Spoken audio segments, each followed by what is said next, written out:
Arkadaşlar yeni YouTube videomuzdan herkese merhabalar, hoş geldiniz. Bu videomuzda Apache eğitim serimizin 6. videosuna başlayacağız birazdan. Ve bu videoda göreceğimiz şey TATS olacak. Apache helikopterimizin silah sistemleri subayı kısmında, yani şu anki kamerada bulunan kısmında bulunan TATS aracını bakacağız. TATS'tan kasıt aslında bizim helikopterimizin önüne bulunan şu kızılötesi hedefleyici, işte lazerleme ve görüntü alınımı sağlayan kamera sistemlerinin bulunduğu kısmı kontrol ettiğimiz yere biz TATS diyoruz. Yani şu önümüzdeki pilotun iki eliyle tutmuş olduğu şu ekrana TATS diyoruz. Bu videoda TATS'ın bütün özelliklerinden, işlevlerinden bahsedeceğiz. Şimdi pilotumu bir kaldırıyorum. Daha sonrasında iHead'imi de kaldırıyorum ve şöyle TATS'ımı önüme alıyorum. Şimdi TATS'ı kontrol etmenin iki yolu var temelde. Birincisi şurada çok fonksiyonlu ekranda şu oynattığım kürsörüm var. Bununla etkileşim sağlayacağız. Bu kürsörü şöyle en sona kadar getiriyorum ve bir sefer iki sefer daha iteklediğim zaman yan monitöre geçiyorum. Şöyle buraya getiriyorum. Şuradaki MFT'lerimizle bir ayarlayalım. Şu şekilde. Şöyle bir görelim. Etrafımızda ne var, ne yok. Bunlara bakalım. Bir yandan. Ah. Bununla sağlayacağız kontrollerimizi. Şimdi bu burada bir dursun. Şimdi tasımıza baktığınız zaman şöyle bir ekran karşılıyor bizi ve burada heading göstergemiz var. Helikopterimizin başının ve nerede olduğunu gösteren bir şeyimiz var. Daha sonrasında burada ekranımızı gündüz, gece olarak ayarlayabileceğimiz bir düğme var. Daha sonrasında kapatabileceğimiz bir şey var. Onun haricinde burada şunlardan bahsetmiştik. Görüntü şeylerini ayarladığımız birkaç düğme var. Daha sonrasında burada kısa hızlı etkileşim için böyle TATS denen bir düğme var. Sonrasında FCR'a geçiş yapabileceğimiz bir şey var. FCR'ımızı da şuradan açalım ve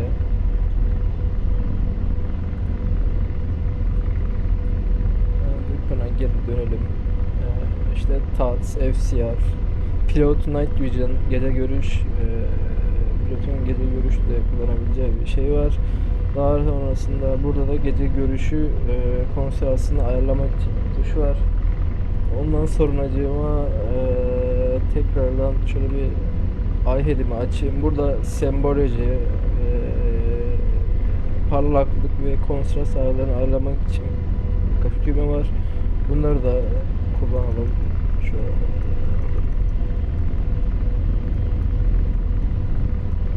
Neyse. Burada birkaç daha tuş var ama bunların şu an için simüle edilmediğini biliyoruz Apache'mizde.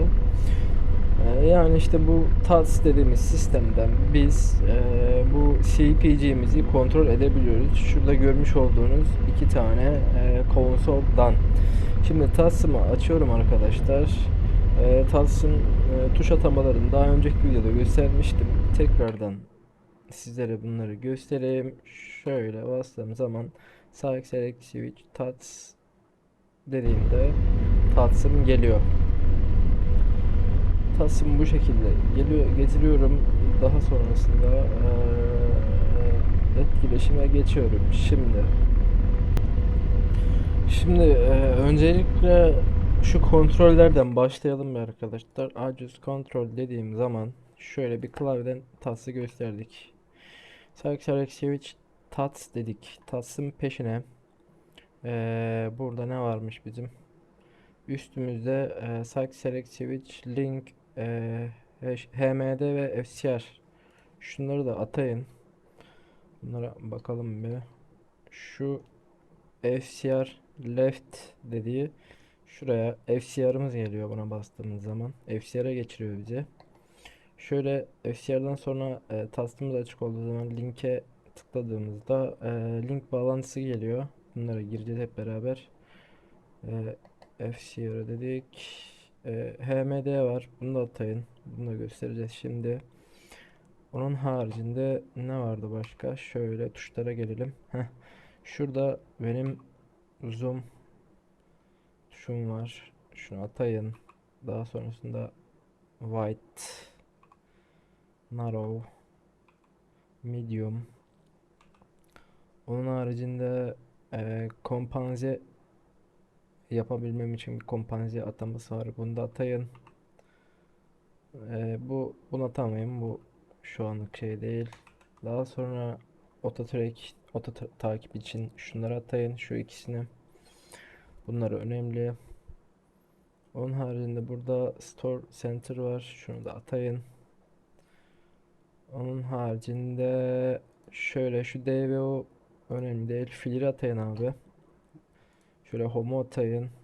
Onun haricinde yani bunlar işte bizim kamera geçişleri arasında filir, termal ve TV'ye geçiş arasındaki şeyler. Burada gun seçimi, silah seçimi. Burada missile, füzelerim, roketlerim. Daha sonrasında burada atış için silahları ateşleyeceğim. Tuş, first detent demiş. Şöyle kontrol edelim aynen. Lazerim burada. Şurada second detent lazerim oluyor. Onun haricinde başka atacağımız şu var bir de. Şu önemli. RH Sack Sleeve Buton. Bu köle modu gibi bir şey yani. Buna bastığınız zaman ayarladığınız yere kilitleniyor kamera. CPG oraya kilitleniyor. Taslınızda da oraya görebiliyorsunuz. Ve hatta başka bir oraya ayarladınız. Başka bir yere bakıyorsunuz. Kaybettiğinde oraya dönmek istiyorsunuz. Hemen buna bastığınız gibi oraya döndürüyor. Buna da bakacağız. Atamalarımız bu şekilde. Onun haricinde şuradan şuraya bir weapon diyelim. Tatsımızı manuel olarak buradan utility diyelim ve tatsı bu şekilde kapatabilirsiniz, açabilirsiniz tekrardan. FCR'e geçtik pardon. FCR'e açtım, tatsı açtım. Bu şekilde açıp kapatabilirsiniz. Tats tom var. Bunu da göstereceğim. Buradan da çıkalım. Şöyle TSD'yi alalım. Tats tekrardan geçelim. Tuş atama ayarlarımız bu şekilde. Bunları atarsanız güzelce kontrol edebilirsiniz tatsımızı. Şimdi tatsıma geliyorum. Şöyle bir hareket ettiriyorum. Şuna göstereyim. Tatsım. Nerede benim tatsım? Şöyle Axis Command'a gelelim. Şu ikisine ben şurada joystick'imi atadım. Manuel controller X ve Y olarak. Buradan task yönlendirebiliyorum. Onun haricinde klavyede yön tuşları da şurada. Pardon, Axis'te değil. Şurada. Buradan da yine task'ımı yönlendirebiliyorum. Yukarı aşağı vesaire. Şu an tuşlarla yapıyorum. Şu anda Steam'le yapıyorum. Joystick'imle. Bu şekilde döndürebiliyorum. Şurada bir şeyler var mesela. Bunlara bakalım bir. Burada da size yakınlaştırma modlarını göstereyim. Bu zoom, bu wide zoom. Şu medium olsa gerek. Aynen bu medium mesela. Size gösterdiğim tuşlardan bu şekilde şu an Flickr'de, TV'de Flickr arasındaki farkı da söylemiştim. Tekrar söylüyorum. Flickr termal, TV elektronik arayüz oluyor. Bir de Flickr'in bakış açısı daha geniş oluyor. TV'de ise daha dar ve fazla gösteriyor size. Yakın zoom gösteriyor. Şöyle gelelim. Bir Flickr'e geçelim. Bakın mesela çalıları nasıl gösteriyor. Şu an TV'nin en geri noktasındayım. Daha hiç zoom yapmadım mesela. Şöyle zoom'u fulllediğim zaman TV'de bu şekilde gösteriyor. Filler'de zoom'u fulllediğim zaman bu şekilde gösteriyor. Yani aradaki farkı siz görün. Bakın. TV Filler. Flir TV bayağı bir fark ettiriyor. Onun haricinde şu Xenon Enter'da köle modu var demiştim. Bakın ona bastığım zaman küt karşıya çekiyor. Bu şekilde. Bu da çok yararlı bir şey. Şimdi onun da şeyini göstereceğim. Kısacası böyle yani bu tuş atamalarımız. Bunları atladıktan sonra kolayca yönlendirebilirsiniz. Şimdi şu köle modundan bahsedeyim biraz da. Yani bu köleleştirme modu çok güzel bir şey arkadaşlar. Şöyle ki şuraya benim rengi yani görüş şeyime geldiğim zaman bu fixed'de kalacaktır. Bunu PHS yani pilotun helmet sistemine aktarırsam yani pilot da bunu bu şekilde yaparsa bu sistem pilotun merceğine yani eye head'ine geçecektir. O nereye bakarsa atıyorum mesela şurada bir şey gördü veyahut da şurada bir gözüm bir şeye takıldı dedi. Düşman gördüm dedi. Hemen köleleştiriyorum dedi. Buradan bu şekilde ayarladığı zaman ve bastığı zaman bu direkt pilotun baktığı yere kilitlenecektir. Oraya bakacaktır. Siz de baktığınız zaman bunu göreceksiniz şeyden. TAS'tan bu şekilde hemen oraya göreceksiniz ve değiştirmek için buradan çıkmak için tekrardan buna bastığınız zaman orada kalacaktır yani. Anlatabildiysem ne mutlu. Çok kullanışlı bir şey. Bunu kesinlikle ayarlayın. Pilotunuza da bilmiyorsa anlatın. O da öğrensin. Yani çok güzel bir şey. Şimdi tekrardan bir tane ama fixe'e geçireyim ve şöyle devam edelim. Şimdi bunlar simüle edilmemiş demiştik şunlar falan. Bakın burada Azimuth, Elevation falan, ECM bunlar simüle edilmemişti. Şurada bir freeze var. Bu dondurma. Bakın şu an oynatıyorum tatsımı ama şu an burada donmuş olarak gözüküyor. Bunu anlamanız için burada video ekranından tatsı seçeyim. Bakın. Tatsım oynuyor burada ama benim tats ekranımda yok yani CP'cim oynuyor şu an kamera sistemlerim ama burada freeze dondurduğum için burada bu şekilde bu da böyle bir şey. Daha sonrasında şuradan tekrar CPC seçelim, CS'ye gelelim. Daha sonrasında başka freeze dedik. Burada filtre var. Filtre da simüle edilmemiş. Onun haricinde küçük bir yıldız var. Bu yıldız da sizin burada işte şunları şöyle ayarladınız. Mesela şöyle bu şekilde ayarladınız. Buna bastığınız zaman tekrardan şey yapması lazım. Sıfırlaması lazım normalde ama ben şu an yapamıyorum herhalde. Bunları eski haline döndürmesi lazım. Normalde ama ben şey yapamadım. Burada bakacaklarımız bu kadar. Bu şekildeydi. Şimdi yavaştan tasımızın hedeflerle etkileşimine geçelim. Şurada master armama alarm ediyorum ve şu an pilotum olmadığı için George'u açıyorum. Sol CTRL'e V'ye bastığım zaman George'um geliyor. Ve burada işte yer hızıdır, ground speed'dir, heading'imdir ve yüksekliğim olarak bana gösteriyor. Şimdi burada A'ya uzun basılı tuttuğum zaman bakın böyle yönümü değiştirebiliyorum. Şeyden de çıkayım aktif bastan. Şu şekilde beni döndürüyor. W bir sefer bastığım zaman ilerlemeye başlıyor. Şöyle bu şekilde. Bir sefer bastığım zaman bu şekilde ayarlayabiliyorum. Flat haricinde HB modu var. HB'de mesela daha yavaş hareket edebiliyorsunuz. W'ye basılı tuttuğum zaman öne doğru beni götürüyor. Bıraktığım zaman bu şekilde duruyor. Şöyle A'ya basılı tuttuğum zaman sola doğru yatırıyor. Yavaş yavaş götürüyor. Sağa doğru D'ye bastığım zaman sağa doğru bir şekilde götürüyor. HB biraz daha hover daha böyle ince manevralar yapmak için tasarlanmış mod gibi. Onun için onun haricinde combat mod var. Combat modda yine uçuş modunun yani flight modun aynısı gibi. Ama burada işte combat demiş. Yani burada böyle W bastığım zaman şöyle bir yönlendirme yapıyor bana. Böyle acayip biraz. Combat'ı çok tavsiye etmiyorum. Genellikle flight'ı kullanıyorum. Flight'ta böyle bastığım zaman daha kolay oluyor yönlendirmesi. Bakın şu an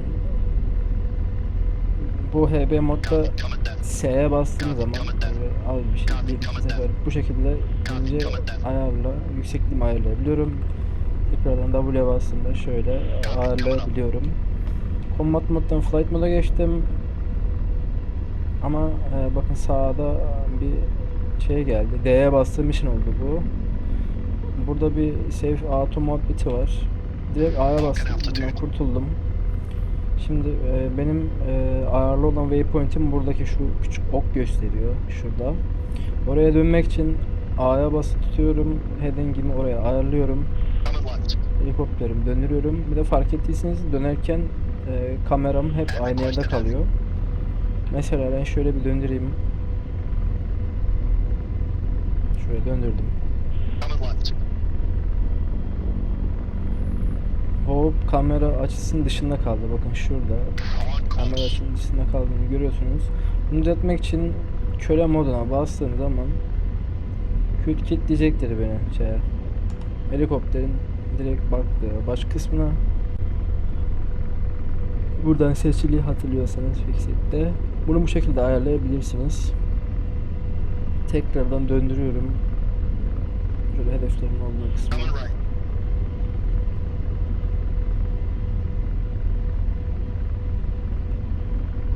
Bir şey. Buradan bu şekilde ayarlayabilirsiniz bunu.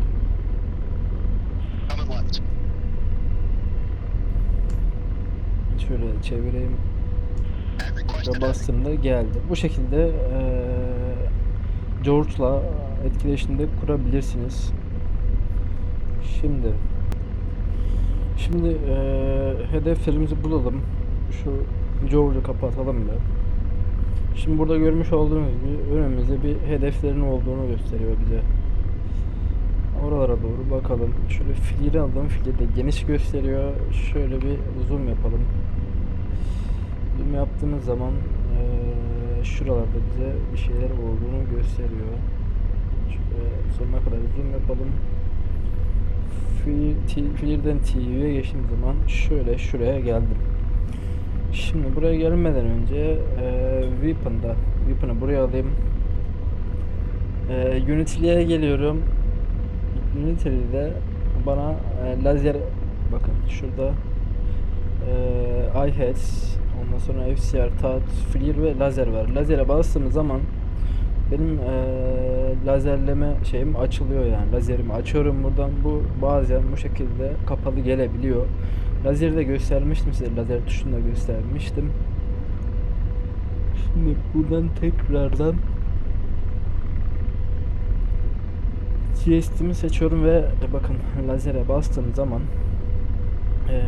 çaprazlamasına çizgiler çıkıyor ve şurada bana yıldızın yanında metre cinsinden ne kadar mesafede olduğunu gösteriyor hedefin. Bunu bıraktığım zaman ve kaydırdığım zaman en son dikkat edelim. En son lazerle mesafe ölçümü yaptığım yerdeki mesafe kalıyor. Bak atış yapacağınız yere dikkat edin. Bakın şöyle bakayım. 5918 11'de kaldı. 12 bakın. Gördünüz mü? Değişiyor. Yani bu tam olarak göstermiyor baktığınız yerin. Bunu göstermeniz için illaki bir lazere basmanız lazım. Net mesafeyi ölçmeniz için. Onun haricinde şimdi mesela buna basıyorum. Bakın bana nerede olduğunu gösteriyor. Aşağı yukarı hedefin. Ve şöyle bir şey var. Şimdi aciz kontrol dedim. Aciz kontrol dediğim zaman şöyle bir geleyim. Aynen. Yok link değildi. Store Center. Store Center'ı seçiyorum. Şuna dikkat edin, şu tuşa. Bir de onun arkasına şu lazerimi, second detenim, trigger'ımı göstereyim. Şimdi bunlara basarak ne yapacağız? Lazerledim.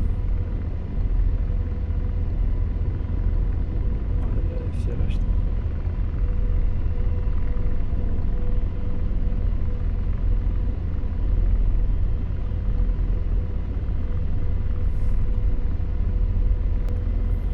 Yani burada demek istediğim şöyle, şunu bir map'ten normal chart'a alalım. Şimdi daha belli olacak mı? Şuradan da bir hatta şunu direkt bir navigation modu alalım abi.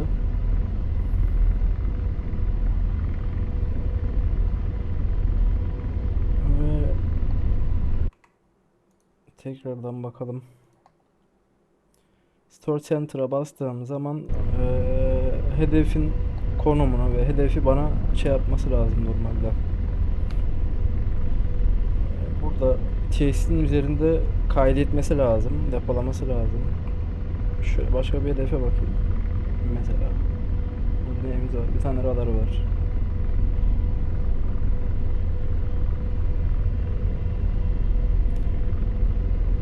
Bastığımda bana şeye geçirmesi lazım, yani buraya kaydetmesi lazım normalde, ama eksik yaptığımız bir şey mi var bilemiyorum. Niye olmuyor?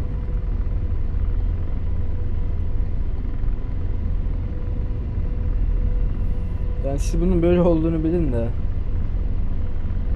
neden geçirmediğini anlayamadım yani şu an. Geçelim tekrardan. Normalde buna bastığınız zaman buraya kaydetmesi lazım bunu.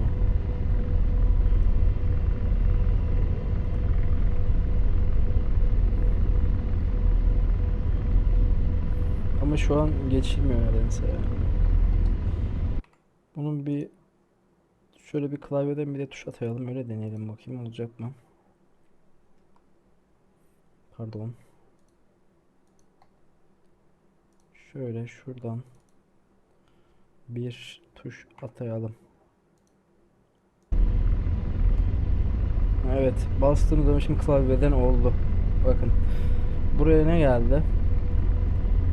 T4 diye bir şey geldi abi, bakın. Şöyle pam dedim, genişledim. Hedefimin yerini buraya direkt kiteledi bana. Bu şekilde. Şimdi pamdan çıkayım. Şöyle bir 25'e alayım. Fill diyeyim abi. Şöyle bir çektim. Daha şöyle bir uzaklaştırayım. Başka yere çektim.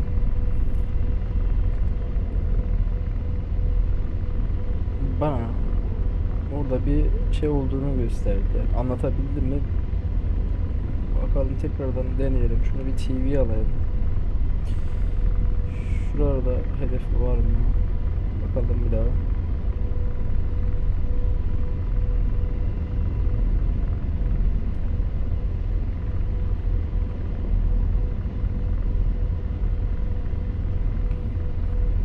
Şurada bir şey var.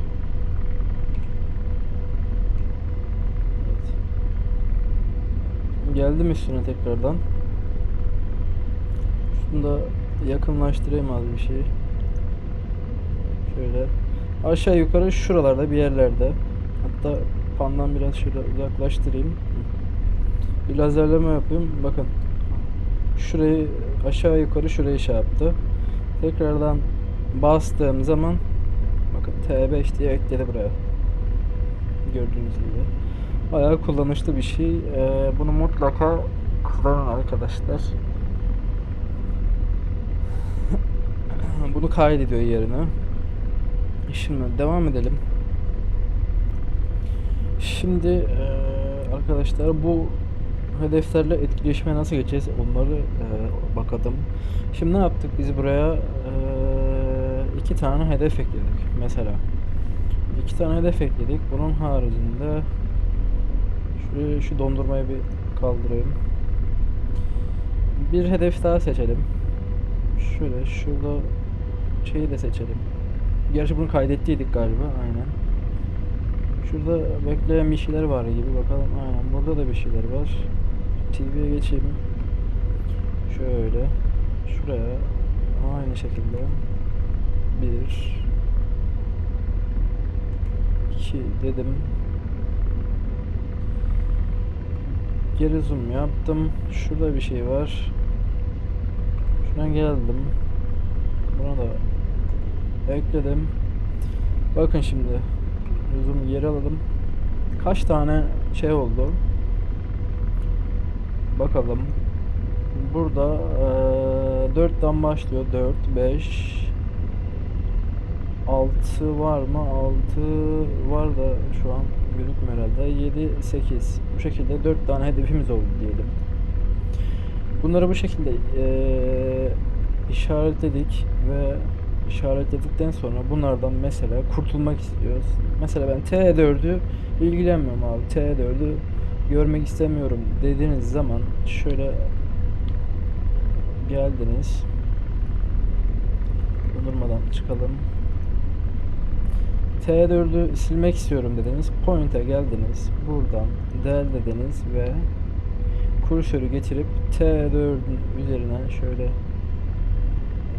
seçtiğim zaman T4'ü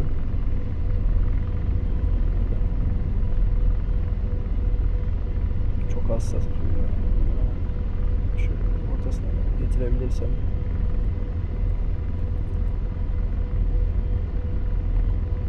Bakın T4'e bastım. Şuradan pardon. Argus Control dedim ve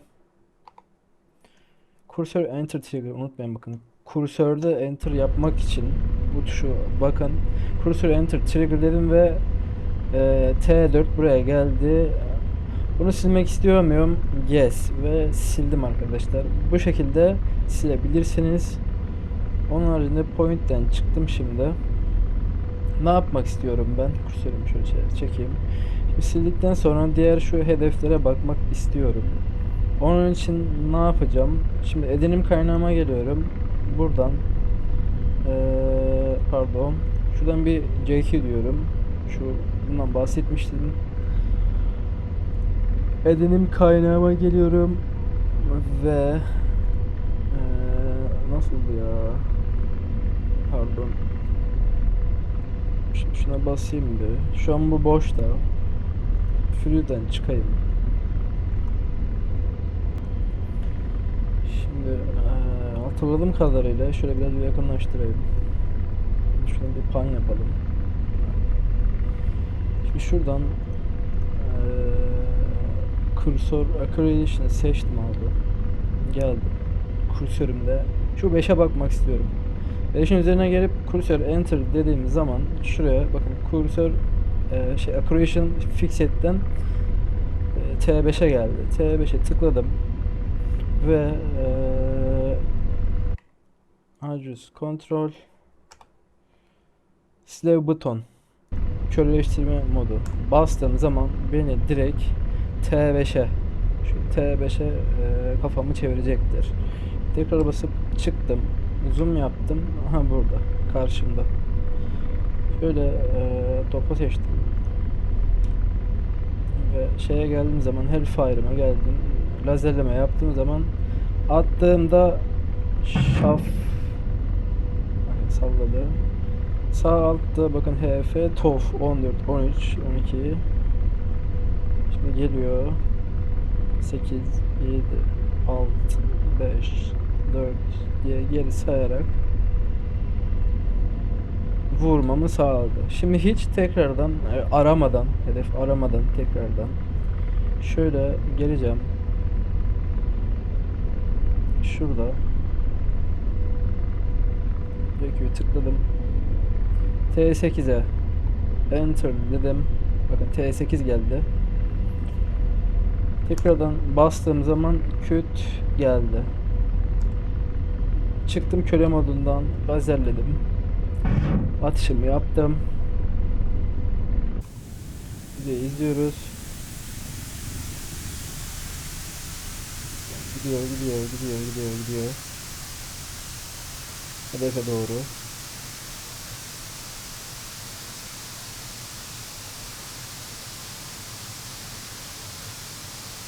Ve isabet.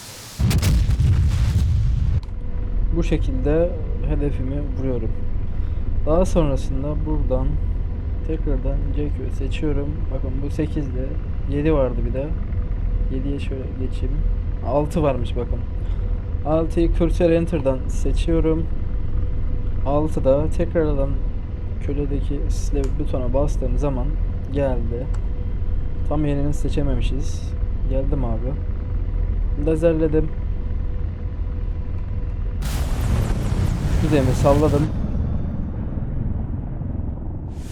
Ama bir yandan da lazerlemeye devam ediyorum bakın. Dikkat ederseniz.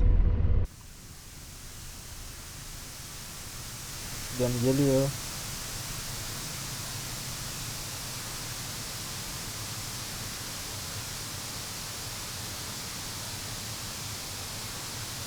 Ve hedefimizi vuruyor. Bu şekilde direkt tak ayarlayabilirsiniz arkadaşlar. Yani bayağı güzel bir şey yani bu. Kullanışlı bir şey. Unutmayın. Geliyorsunuz. Mesela en baştan alayım. Şimdi şuraya geldim. Şunu bir uzaklaştırayım. Şurada bir hedefimiz var. Ben bunu gördüm. Burada ne yapıyordum? Geliyordum bunun üzerine. Address Control. Şuradan göstereyim. LHG Store Update Switch Store Center. Basıyorum. Şuraya iyi bakın. Basacağım şimdi. Bastım. Bakın 4 diye ekledi. Ekledikten sonra buraya geliyorum abi. Burada Yakı'yı seçiyorum. Kurserimi getiriyorum bunun üzerine. Nerede? Bakın T4. Buna Cursor Enter diyorum. Cursor Enter'de şöyle göstereyim. Cursor Enter Trigger. Bastığım zaman bakın. Burada Fixed'deyse bunu T04'e geçirin. Ve tekrardan Address Control'dan gösteriyorum. Slave Button. Bastığım zaman buraya direkt geliyor. Bunu işaretledim atıyorum. Şöyle kafamı başka çok ayrı bir yere çevireyim. Şimdi bu hedefe dönmek istediğim zaman Slave Button'a basıyorum. Tekrar bastım. Zoom yaptım. Hedefim burada. Bu şekilde atışımı yapıyorum. Lazer gülme fire'ımı yolladım ve hedefi vurmasını bekliyorum. Çok basit arkadaşlar. Unutmayın bunu. Hedefi gördünüz, işaretlediniz. Daha sonra diğer hedefleri işaretlediniz. Buradan geliyorsunuz, CQ'ya tıklıyorsunuz. Hedefin üzerinden Cursor Enter dedikten sonra Slave Button yaptığınız zaman hemen kursör CPC'nizi buraya dönüyor, kilitleniyor. Bu şekilde atışınızı yapıyorsunuz. Peki bunun haricinde neler var bakalım. Ya arkadaşlar işinizi kolaylaştırmak açısından şimdi vurduğunuz hedefler bakın birçok hedef işaretledik ve biraz karmaşık oldu burası. Ve şurada bir X işaretiyle bize vurulan hedeflerin yani T5'in mesela vurulduğunu gösteriyor burada. Burada bir şey vurmuş mesela. Şimdi bunları buradan hedefin vurmadığını TST üzerinden görebiliriz ama TAS üzerinden de görebiliriz bunu. Bunu nasıl yapacağımızı göstereyim. Şimdi buradan FCR dedim ve şurada C-Slip diye bir şey var. Bunun FCR'ın da detaylı kullanımını FCR'ı ele aldığımız ayrı bir videoda göstereceğim zaten. C-Slip seçtiğim zaman bakın buraya TSD ekranındaki çarpı geldi. Yani ben buradan işte şu şekilde diğer hedefi vurulan bir hedefi seçtiğim zaman mesela T5'e geleyim. T5 vurulmuş mu, yaşıyor mu görmek için Cursor Enter dedim, Slave Button dedim. Bakın tekrardan dedim. T5 vurulmuş diyor bize. Bu şekilde de görebilirsiniz buradan. Tekrar yapına geleyim. FCR C-Slip'ten ayrıyeten şöyle de bir şey var. Şimdi TAS'ımı kapattım. iHead'imi açtım ve bakın bu FCR C'yi silip iHead'imden baktığım zaman vurduğum hedefleri bana gösteriyor. Ayrıyeten işaretlediğim hedefleri de buradan görebiliyorum baktığım zaman. Onun detayının daha fazlasını FCR'ı ele aldığımız videoda göstereceğim zaten. Şimdi iHead'imi kapatıyorum. TATS'ımı açıyorum abi. Şöyle tekrar geleyim. Bakın gördünüz. Burada vurmuşum. Ne yapalım artık? Gelelim abi buraya. Point dedik. Zaten şu an bakın şu an waypoint 1 seçili. Cursor enter seçtim. T5 sil. Yes. Artık bununla işim kalmadı. Çünkü niye ben bunu vurdum zaten. Tekrardan şöyle point'e gelelim. Del diyelim. 8'i vurmuşuz.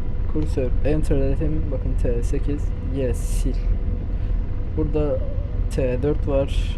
T4'ün üzerine geldim. Cursor enter dedim. T4 seçtim. Del dedim, sil dedim. Okey, bitti. Bu kadar. Bu şekilde de FCRC'yi silip kullanabilirsiniz. Buradan hangi hedef vurmuşuz, ölmüş, tam olarak vurmuş ona da dikkat edebiliriz. Ve ayrıyeten size bahsetmek istediğim bir şey. Mesela şöyle uzaklaştırdım. Şöyle pardon. Şöyle geldim. Şöyle bir bakış açısı. Bakın şu an lazerleme yapıyorum. Şuna bir atış yapmak istiyorum mesela. Hellfire.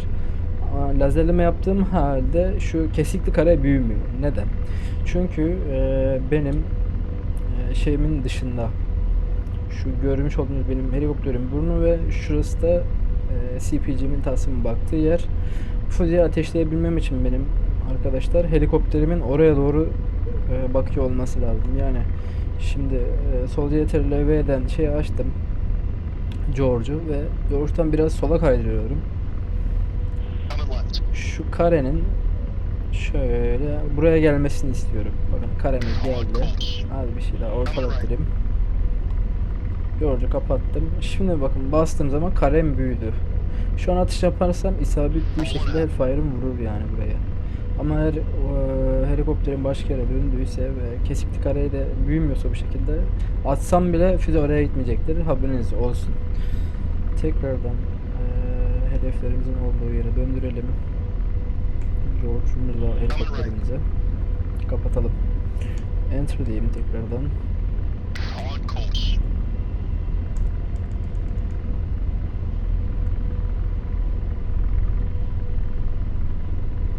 Point'ten çıkalım. Şunu da fix'i de alalım. Bakın şu an bir şey seçili olmadığı için direkt önüne bakıyor ama buradan bir şey seçersem mesela şurada ne varmış? Şu hedef. Şu hedefe Cursor enter dedim. Bakın C59 seçili şu an. Slave button dediğim zaman oraya gelecektir. Şöyle bir uzaklaştıralım. Buradan çakalım. Buradaki hedef tam olarak şu galiba. Noktasal olarak işaretleyemedik. Bu şekilde de çekecektir.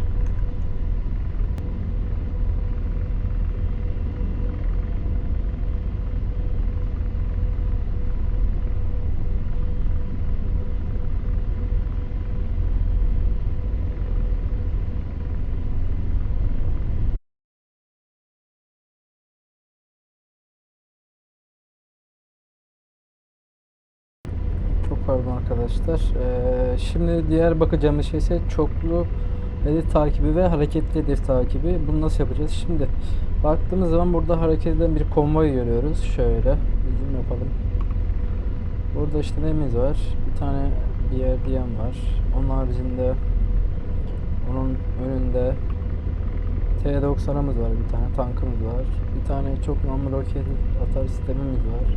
Ve burada hava savunma sistemi var. Şimdi bunun için ne yapmamız gerekiyor? Şöyle bir aciz kontrole girip şunları atamanız lazım. Şunu ve şunu. Onun haricinde bir de şu ikisini. Bir de şunu. Şunu arkadaşlar. AFT Center'ı. Şunu da atayalım. Şöyle. Şimdi geldim ben bu hedefin üzerine. Şöyle bir bakayım kaç metredeymiş. 6700 metrede. Şöyle bastım bir sefer. Bakın birinci hedef. Uzaklaştırayım. Şurada görmüş olduğunuz gibi 1 dedi. Şimdi diğer hedefin üzerine geleyim. Şöyle seçeyim. Bakın bu da 2 oldu. Uzaklaştırdım. Bakın bu şekilde 1 ve 2. Bakalım şuradan fix'e gelelim. Burada var mı? Gözükmüyor. Yakınlaştırdığımız zaman takip altındaki hedefler gözüküyor mu? Hayır. FCR diyelim. Şunu açalım bir. TSC'ye gelelim tekrardan. Bir şeyimizi açalım. Bakalım burada herhangi bir görüntü var mı? Yok. Tekrardan gelelim. Bizim hedeflerimiz nerede? Takibi kaybolmuş. Şimdi tekrardan bir şöyle başlatalım. Şöyle uzaklaştıralım. Şöyle bir tekrardan Y diyelim. Şuna gelelim.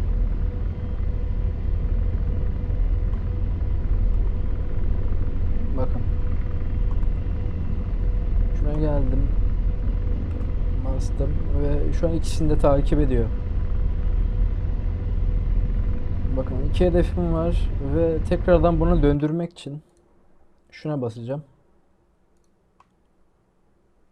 Şu OFT Center'a bastığım zaman bakın şu an hiç ellemiyorum.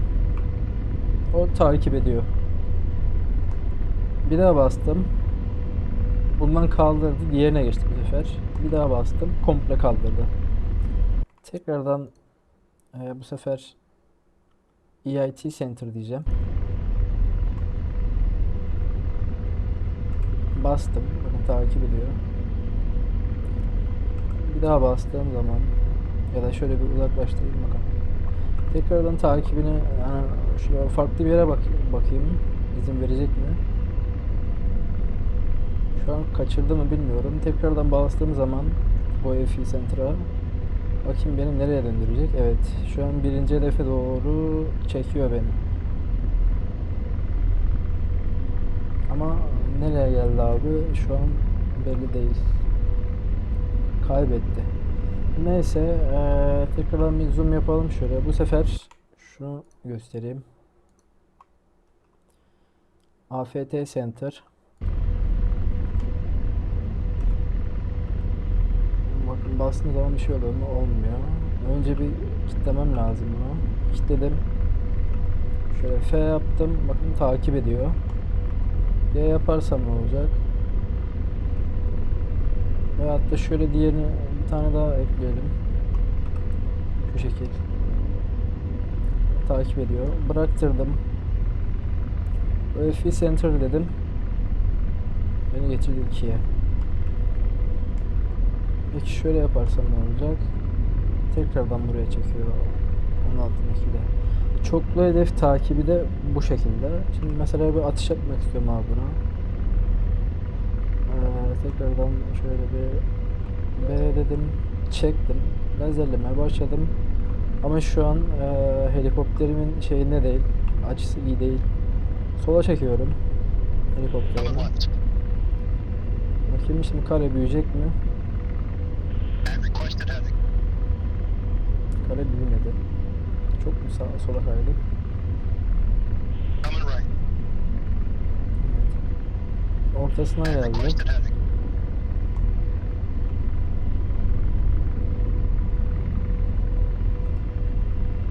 Bakın bastım. Lazerleme yapıyor. Attım. Hellfire'ımı.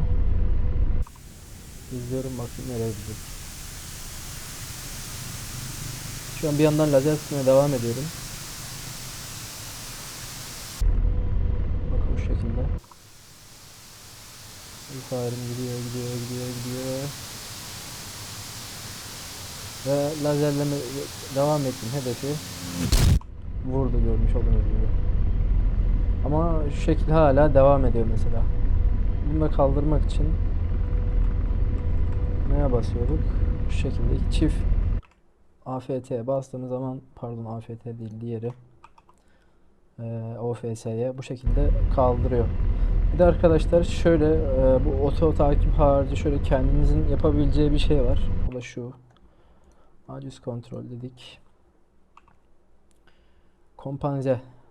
Kompanzeyi göstereceğim. Hedefin üzerine geldim. Mesela burada kompanzeye bastım. Benim article'ımın köşelerine şöyle ek çizgiler geldi.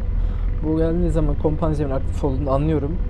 Bunu çalıştırmak için de buna biraz CP vermeniz lazım. Mesela nereye doğru gidiyor? Sola doğru gidiyor diyeyim. Az bir şey sola doğru şey yaptık bıraktığım zaman, yönlendirip bıraktığım zaman o yönde bu şöyle gidecekti. Ben şu an müdahale etmiyorum. Şimdi biraz sağa çekeyim. Bakın sağa çektim hafifledi. Komple sağa çevirdim. Bakın böyle sağa doğru gidiyor. Şimdi kapattım bunu tekrardan. Şurada hareketli bir hedef bulalım. Şurada var bir tane. Sivil araç. Bastım şimdi açtım ve sivil aracın gittiği yönde aşağı yukarı aynı hızla vereceğim. Ben gidiyor. Açtım. Bıraktım. Çok hızlı gitmeye başladı. Tekrar açtım. Şöyle verdiğiniz zaman bu da manuel olarak tam oto takip yapmasa da bu şekilde şey yapabilirsiniz. Takip ettirebilirsiniz hedefleri. Yani bayağı kullanışlı arkadaşlar bunlar. Bunları da unutmayın. Atamalarınızı yapın. 10 numara 5 yıldız yani. Apache kullanırken.